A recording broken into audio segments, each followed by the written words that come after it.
This channel does not promote any violent, harmful, or illegal activities. All content provided by this channel is meant for an educational purpose only.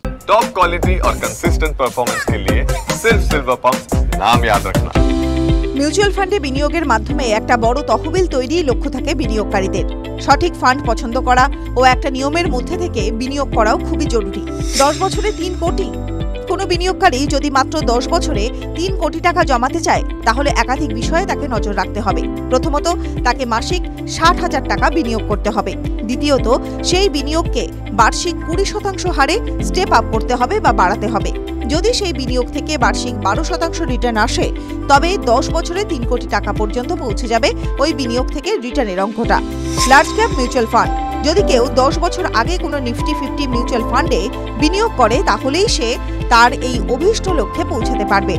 Tata Nifty 50 index fund বার্ষিক 12.79% return দিয়েছে। HDFC Nifty 50 index fund বার্ষিক 12.83% return দিয়েছে। UTI Nifty 50 index fund বার্ষিক 12.71% return দিয়েছে। কেউ যদি small cap ফান্ডে বিনিয়োগ করেন, কোয়ান্ট স্মল ক্যাপ ফান্ড বার্ষিক 17.71% রিটার্ন দিয়েছে। যদি এই ফান্ডে মাসিক 60,000 টাকা বিনিয়োগ করা হয় তাহলে সেই অঙ্ক 10 বছর পরে গিয়ে দাঁড়ায় প্রায় 3 কোটি 84 লক্ষ। টাটা স্মল ক্যাপ ফান্ড বার্ষিক 24.69% রিটার্ন দিয়েছে। যদি এই ফান্ডে মাসিক 60,000 টাকা বিনিয়োগ করা হয় তাহলে সেই অঙ্ক 10 বছরে গিয়ে দাঁড়ায় প্রায় 5 কোটি 80 লক্ষে।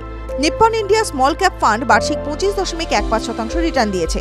যদি এই ফান্ডে মাসিক 60,000 টাকা বিনিয়োগ করা হয় তবে সেই অঙ্ক 10 বছর পরে গিয়ে দাঁড়ায় প্রায় 6 কোটি 10 লক্ষে।